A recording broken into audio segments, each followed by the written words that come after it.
आप सभी लोग जानते हैं कि सिविल सर्विस यानी कि यूपीएससी आईएएस मुख्य परीक्षा में एक पेपर आपका निबंध का भी होता है। ऐसे की बात कर रहा हूं मैं। और ये आपका 250 नंबर का रहता है और इसके लिए आपके पास 3 घंटे का समय रहता है। और बहुत सारे लोगों को आप लोग देखते हैं कि निबंध के पेपर को बड़े सीरियस नहीं लेते हैं। जब तैयारी भी करते हैं तो आपने देखा होगा कि जीएस के चारों पेपर को देखेंगे वो और ऑप्शनल को देखेंगे, लेकिन निबंध पर कम ही बात करेंगे। तो आप लोगों को निबंध पर भी ध्यान देना है और लिखते रहना है, प्रैक्टिस करते रहना है और अच्छा से अच्छा स्कोर आप लोगों को लेकर आना है, क्योंकि निबंध आपका मेरिट बेस्ड पेपर है।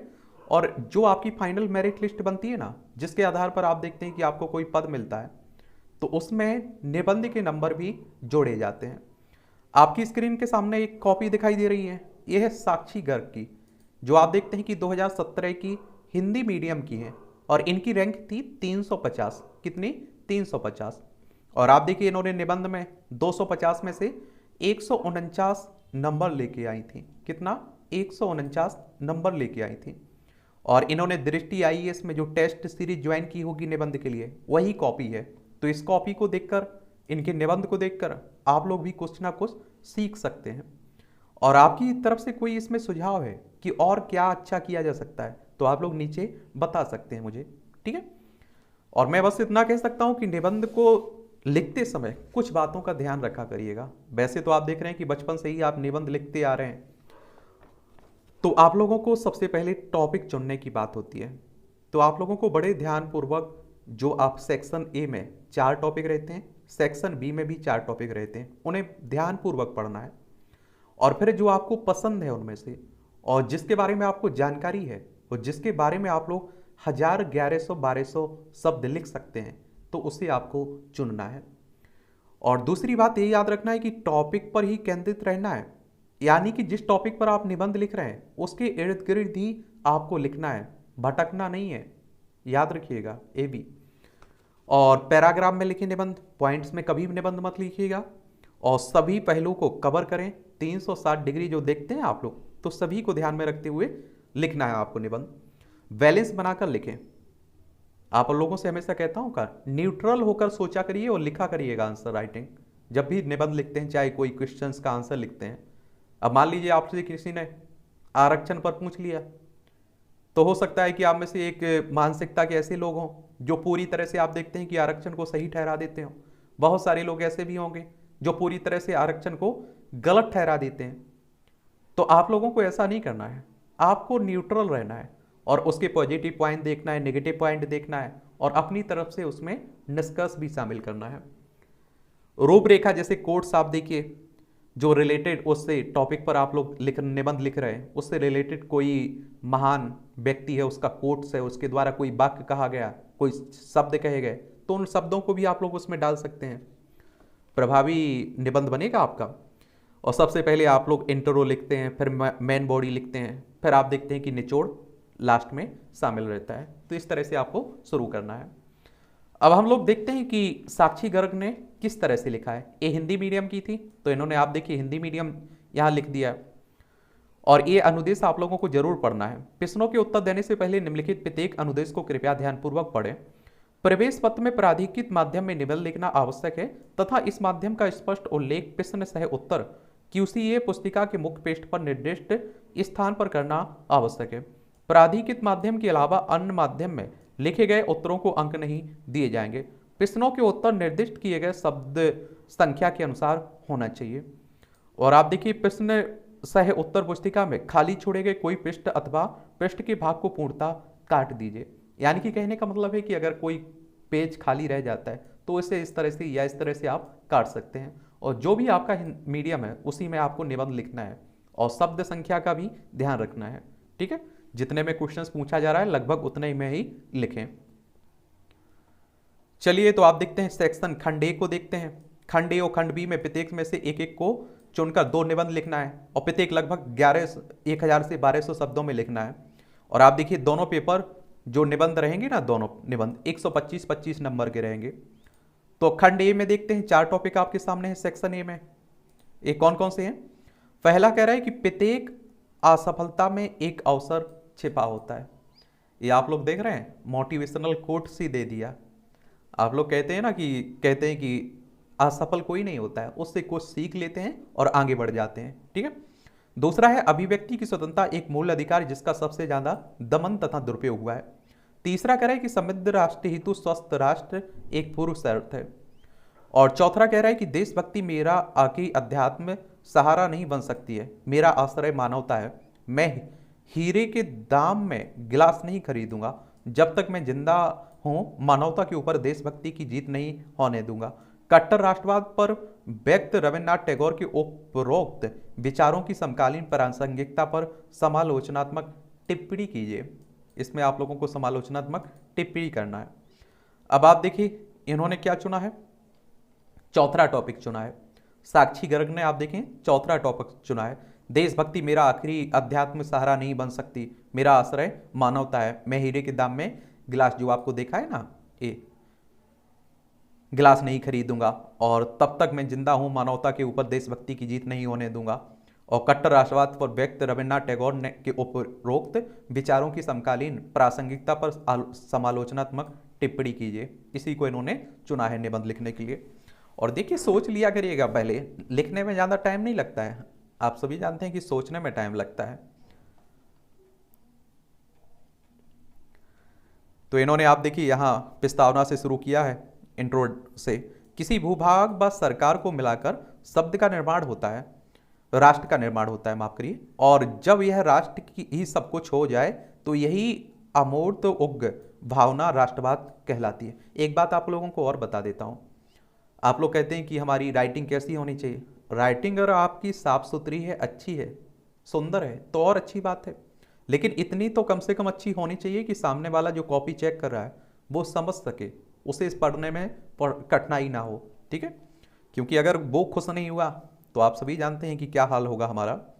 संक्षेप में कहें तो मैं और मेरा देश की भावना ही राष्ट्रवाद है। इसे दो प्रकारों में बांटा जा सकता है। पहला, जब अपने राष्ट्र के हित ही सब कुछ हो, राष्ट्र हित की प्राप्ति के लिए प्राण निछावर तक करने की तत्परता हो। और दूसरा आप देखेंगे, जब अपने राष्ट्र के हित दूसरे राष्ट्र के हितों के विरुद्ध हो जाएं, जहां मानवता मानव कल्याण जैसे मुद्दे गौण हो जाएं और राष्ट्रवादी प्राण लेने तक को निछावर हो जाएं, अर्थात अंध राष्ट्रवाद कहलाता है एक तरह से। रविन्द्रनाथ टैगोर ने इस प्रकार की देशभक्ति को संकुचित दृष्टि से देखा है, अर्थात एक सीमित मानसिकता को प्रदर्शित करती है। और टैगोर जी के अनुसार संपूर्ण पृथ्वी एक है और इसे सीमाओं में बांधा नहीं जा सकता है। मानवता किसी व्यक्ति का हित, अहित, दया व करुणा की संवेदनाएं सीमा रेखा से कहीं ऊपर होती हैं। और आप देखेंगे कि आज दशकों बाद वैश्विक स्तर पर हो रहे उथल पुथल के कारण टैगोर का कथन पुनः विश्लेषण का विषय बन गया है। जहां मध्य पूर्व, सीरिया जैसे देशों में राष्ट्रवाद के नाम पर आतंकवाद को बढ़ावा दिया जा रहा है। बड़े स्तर पर आप देखते हैं कि नरसंहार, बलात्कार, शरणार्थी समस्या उत्पन्न हो रही हैं। तो वहीं आप लोग यूरोप के देश अपने नस्लीय श्रेष्ठता, संसाधनों की बचत के नाम पर सीमाओं पर फेंसिंग कर रहे हैं। और जर्मनी द्वारा बनाई गई दीवार तो प्रत्यक्ष ऐसी प्रतीत हो रही है जैसे किसी ने मानवता पर पर्दा डाल दिया हो। अमेरिका द्वारा उग्र अंधराष्ट्रवाद से अभिभूत होकर पेरिस सम्मेलन जैसे मानवतावादी समझौते से वापसी की घोषणा कर ली गई है। और सीमा पर जन्म, नस्ल, धर्म, जाति, रंग के आधार पर आप देखिए आवागमन निषिद्ध कर दिया गया है। और देश के कोने कोने में राष्ट्रवाद की आड़ में आप देखते हैं, आड़ में पर्यटकों, राजदूतों के साथ अमानवीय व्यवहार किया जा रहा है। तो शुद्धता लिखा करिए, शब्द शुद्ध होना चाहिए एक तरह से। वर्तमान में हो रही इन घटनाओं के कारण यह प्रश्न उठना स्वाभाविक है कि राष्ट्रवाद बड़ा है या फिर मानवता बड़ी है। और इसके आप देखिए उत्तर हेतु राष्ट्रवाद के पक्ष विपक्ष में पर्याप्त विश्लेषण करने की आवश्यकता है। वस्तुतः राष्ट्रवाद की भावना से देश में एकता, अखंडता की भावना को बल प्रदान होता है। हम एक हैं की भावना पनपती है और इस भावना में इतना बल होता है कि यह किसी भी ताकतवर विदेशी गुलामी को परास्त कर देती है। और अर्थात यही राष्ट्रवाद है जिसके कारण संप्रभुता प्राप्त की जाती है। परंतु अतीत में हुई घटनाओं के संदर्भ में देखें तो इस भावना के दुष्प्रभाव प्रकट हुए हैं और जिसका दंश किसी एक महाद्वीप को नहीं अपितु पूरे विश्व को झेलना पड़ा है। और राष्ट्रवाद के आप देखते हैं कि कारण ही अपने देश का विस्तार करने की भावना को बल मिला और इसी की संतान के रूप में उत्पत्ति हुई उपनिवेशवाद का साम्राज्यवाद। इस मंतव्य में अफ्रीका महाद्वीप का बंदरवाट किया, वहां के निवासियों के साथ पशुओं जैसा व्यवहार किया। इसी मंतव्य ने भारत जैसे आत्मनिर्भर संपन्न खुशहाल देश को गुलाम बनाया। और आप देखते हैं कि अकाल अकाल महामारी, भुखमरी, आत्महत्या, कुपोषण जैसी आपदाओं के हवाले कर दिया भारत को। और राष्ट्रवाद की भावना में से प्रेरित मैजिनी ने पुलिस नीति का अनुसरण किया। नेपोलियन द्वारा एक फ्रांस की भावना के अंतर्गत ही यूरोपीय राजनीति को जटिल बना दिया और इसके आगे राष्ट्रवाद ने ही बिस्मार्क को प्रेरित किया। और आप देखते हैं कि उसने संपूर्ण यूरोप को शतरंज के मोतियों की तरह अस्त व्यस्त कर दिया। और इसी से हिटलर, मुस्सोलिनी जैसे कट्टरपंथियों का जन्म हुआ। और नाजीवाद, आप देखिए, फांसीवाद की आड़ में संपूर्ण विश्व को प्रथम व द्वितीय विश्व युद्ध की भयावहता में धकेल दिया। और इन युद्धों में लाखों लाख सैनिकों की मौत हुई और महिलाएं विधवा हो गईं और बच्चों तक को मार दिया गया। अर्थात यह मानवता की हत्या का चरम था एक तरह से। और आगे सोवियत संघ व अमेरिका द्वारा साम्यवाद व पूंजीवाद की विचारधारा के आधार पर संपूर्ण विश्व को दो गुटों में बांटा गया और सशक्तिकरण की होड़ लगा दी। संपूर्ण राजस्व सैन्य सामग्री में खर्च होने के कारण आम जनता बेरोजगारी, भुखमरी, कुपोषण, अकाल, आत्महत्या की शिकार होने लगी। साथ ही आप देखते हैं कि पूरा विश्व किसी बड़े विनाश के डर में पल पल दम तोड़ रहा था। और इन घटनाओं की पित्ती लिपि वर्तमान में आप देखिए सीरियाई आतंकवाद, नरसंहार, यूरोपीय द्वारा शरणार्थी प्रवेश निषेध, ब्रेक्जिट, पेरिस सम्मेलन की अवहेलना, उत्तर कोरिया द्वारा लगातार परमाणु बम परीक्षण के रूप में देखी जा सकती है। इसके साथ ही आप देखिए पूरे विश्व के सामने यह प्रश्न खड़ा करती है, जहां से राष्ट्रवाद शुरू होता है वहीं से मानवता एक तरह से मानवता समाप्त हो जाती है। और यद्यपि यह सिक्के के दो पहलू होते हैं, राष्ट्रवाद का भी उज्ज्वला पक्ष है। और आप देखते हैं कि कहा जाता है कि राष्ट्रवाद ने ही साम्यवाद, उपनिवेशवाद को जन्म दिया और राष्ट्रवाद ने ही इसका अंत किया। देशभक्ति की भावना से ने संपूर्ण गुलाम देशों में चिंगारी भर दी, जिसमें धन जन सिपाही बन गया। और आप देखते हैं कि भारत अफ्रीका, दक्षिण पूर्व देश स्वतंत्र हो गए। यही राष्ट्रवाद की भावना जो सैनिकों को कठिन से कठिन परिस्थिति में भी देश की सुरक्षा करने को प्रेरित करती है। राष्ट्रवाद के कारण ही देश के विकास को बल मिलता है। अब आप देखिए पूरा बैलेंस बनाकर इन्होंने लिखा हुआ है, आप समझ रहे हैं ना। तो इन्होंने आप देखते हैं कि राष्ट्रवाद को पूरी तरह से नकार दिया और ना ही आप देखते हैं कि उसे अच्छाइयां बता दी। बीच का रास्ता एक तरह से उन्होंने चुन लिया। और आप देखेंगे कि कहा जा सकता है कि राष्ट्रवाद बुरा नहीं है, परंतु अंध राष्ट्रवाद घातक है। राष्ट्रवाद और मानवता में कोई तुलनीय संबंध नहीं है, मानवता सर्वोपरि है। और टैगोर जी को टिप्पणी आज दशकों बाद भी विश्व स्तर पर विद्यमान जटिल समस्याओं का समाधान प्रस्तुत करते हैं। यहाँ अगर आप देखते हैं कि अंध राष्ट्रवाद की थोड़ी आलोचना भी की गई, एक तरह से बुरा भी माना जा रहा है। आज संपूर्ण विश्व को मानवता के मूल्यों को समझते हुए शरणार्थी समस्या का समाधान करना चाहिए, जलवायु परिवर्तन जैसी गंभीर समस्याओं का निराकरण करना चाहिए। मानवता का कोई विकल्प नहीं है और इसको राष्ट्र की सीमाओं में बांध कर नहीं रखा जा सकता है। भारत की आंतरिक परिस्थितियों का भी उल्लेख कर सकते हैं, जैसे गौवध पर चला विवाद ही भी आप लोग देख सकते हैं। और भारत की प्राचीन संपन्न गौरवमयी संस्कृति भी वसुधैव कुटुंबकम की सीख देती है। और आप देखिए अर्थात संपूर्ण पृथ्वी हमारी माता है, हमें सदैव इसके कल्याण हेतु तत्पर रहना चाहिए। और पक्ष विपक्ष पर विश्लेषण कर स्पष्ट कहा जा सकता है कि राष्ट्रवाद एक सीमा तक होना उचित है, परंतु जब राष्ट्रवाद किसी के प्राणों पर हावी हो जाए और मानव कल्याण पर हावी हो जाए तो यह राष्ट्रवाद नहीं अंध राष्ट्रवाद होता है। और अंध राष्ट्रवाद मात्र सामने वाले को ही नहीं अपितु स्वयं को भी नुकसान पहुंचाता है। आज वैश्वीकरण के युग में यह बहुत ही आवश्यक है कि हम राष्ट्रवाद व मानवता के अंतर को समझें और संपूर्ण विश्व इस परिप्रेक्ष्य में भारतवर्ष को आप देखते हैं कि आदर्श प्रतिमान के रूप में ले सकता है। भारत ने मात्र प्राचीन काल से ही वसुधैव कुटुंबकम का नारा दिया, अब तो वर्तमान समय में ही अपने संस्कारों का भली भांति अनुसरण भी कर रहा है। आजादीवाद, शरणार्थी समस्या समाधान, अफ्रीका जैसे गुलाम देशों की स्वतंत्रता की पैरोकारी, गुट निरपेक्ष आंदोलन, पंचशील समझौता, कांगो सुएज नहर मुद्दे पर संयुक्त राष्ट्र की मदद, फिलिस्तीन का समर्थन, आतंकवाद का विरोध, नेपाल में भूकंप सहायता, ऑपरेशन राहत, अफ्रीका को सस्ती दर पर जैविक दवाओं की आपूर्ति आदि के माध्यम से भारत ने सदैव मानवता को प्रदर्शित किया है। और आप देखिए यही पूरे विश्व के लिए प्रत्यक्ष उदाहरण है। संपूर्ण वैश्विक समुदाय को इस आदर्श का पालन करना चाहिए जिससे संपूर्ण विश्व में शांति, समृद्धि, खुशहाली, संपन्नता, समावेशिता को वास्तविक धरातल पर चरितार्थ किया जा सके। Injustice anywhere is threat to justice very everywhere, ये अर्थात सर्वजन हिताय सर्वजन सुखाय। ये आप देखिए अच्छा प्रयास रहा है। इन्हें 70 नंबर मिले हैं, 125 में से 70 नंबर दिए गए इस निबंध में।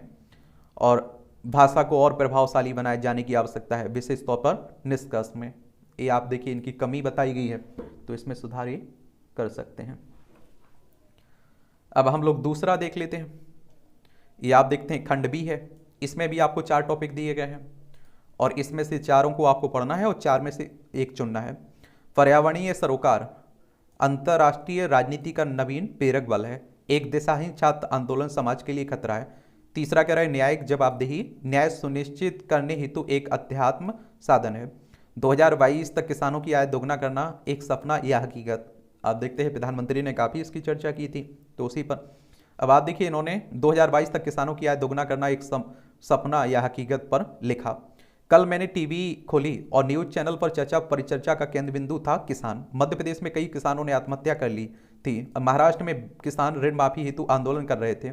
उत्तर प्रदेश में आप देखेंगे सरकार को कृषक ऋण माफी के संबंध में घेरा जा रहा था और यहाँ तक कि संसद में भी वाद विवाद का बिंदु था किसान दुर्दशा। और आप देखिए हमारे देश में किसानों की हालत बहुत बुरी बनी हुई है। आए दिन आप लोग सुनते रहते हैं सुसाइड कर रहे हैं, आत्महत्या कर रहे हैं।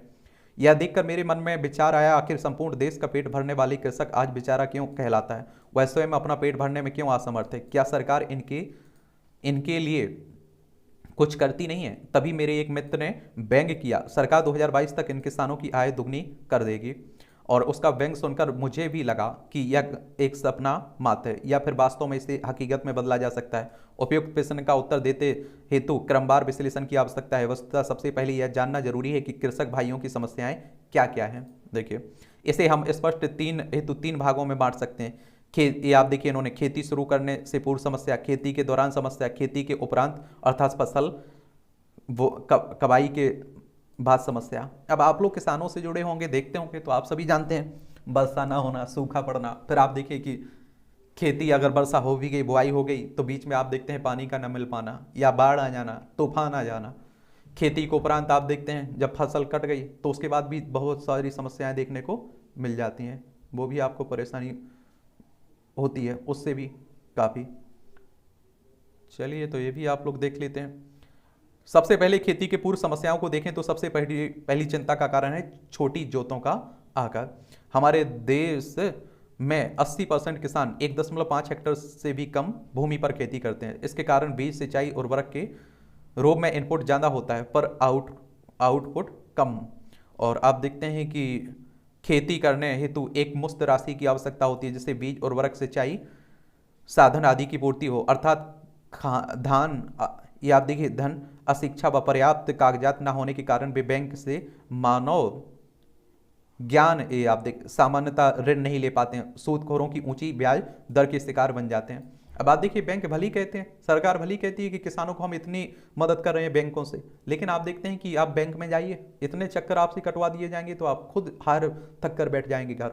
फिर आप देखते हैं कि वो सूदखोरों के पास जाते हैं, व्यापारियों के पास जाते हैं, उनसे ऋण लेते हैं, उनकी ब्याज दर ऊंची होती है और उनके व्यापारियों के चक्कर में एक बार किसान फंस गया तो उसकी पूरी जिंदगी बर्बाद। ये आप भी जानते हैं, उनका ऋण नहीं चुकेगा। जमींदार, काश्तकार, सुधारों की असफलता के कारण किसान अपने मालिकों के शोषण का भी शिकार होते हैं। इसके साथ ही मानसून आधारित कृषि व अनियमित मानसून से खेती प्रभावित होती है। दूसरी समस्या इसमें खेती के दौरान अल नीनो, ला लीना, बाढ़, सूखा, बादल जैसी अनियमितताएं फसल प्रभावित करती हैं। लगातार कीटनाशकों के प्रयोग से मृदा स्वास्थ्य खराब हो जाता है और जैसे खरपतवार, कम उत्पादकता जैसी समस्याएं आती हैं। और खेती के उपरांत यदि उत्पादन बहुत ज़्यादा हो जाता है तो फसल के मूल्य बहुत ही कम हो जाते हैं, जिससे किसानों की खेती करने मंडी ले जाने का तक का खर्च नहीं निकल पाता है। और यदि उत्पाद की दर ज़्यादा और मांग ज़्यादा होती है तो आप देखते हैं तो लाभ बिचौलिए लिए जाते हैं। पर्याप्त गोदाम व प्रसंस्करण सुविधा न होने के कारण सीमित दिनों में ही फसल बेचनी होती है, जिससे किसान की मूल भाव क्षमता, बारगेनिंग कैपेसिटी गिर जाती है। और आप देखते हैं एक बात होती रहती है मिनिमम सपोर्ट प्राइस की, कि इतना कम से कम किसानों को मिलना तो चाहिए, अधिकतम की नहीं, निम्न निम्न की। उपयुक्त समस्याओं का ध्यान में रखते हुए भारत सरकार की योजनाओं का केंद्र बिंदु हमेशा किसान समस्या समाधान रहता है। आजादी के बाद से ही जमींदारी व्यवस्था उन्मूलन, काश्तकारी सुधार, चकबंदी, हदबंदी, भूदान आंदोलन, सहकारी खेती, सब्सिडी कार्यक्रम, ऋण माफी, उर्वरक वितरण आदि के माध्यम से समाधान करने की प्रयासरत हैं। वर्तमान सरकार द्वारा अति सक्रियता दिखाते हुए 2022 तक किसानों की आय दोगुना करने का लक्ष्य रखा गया है। और सरकार द्वारा समय समय पर आप देखते हैं कि न्यूनतम समर्थन मूल्य की जारी किया जाता है, जिससे एक न्यूनतम कीमत प्राप्त हो सके। सिंचाई हेतु मुफ्त बिजली प्रदान की जाती है।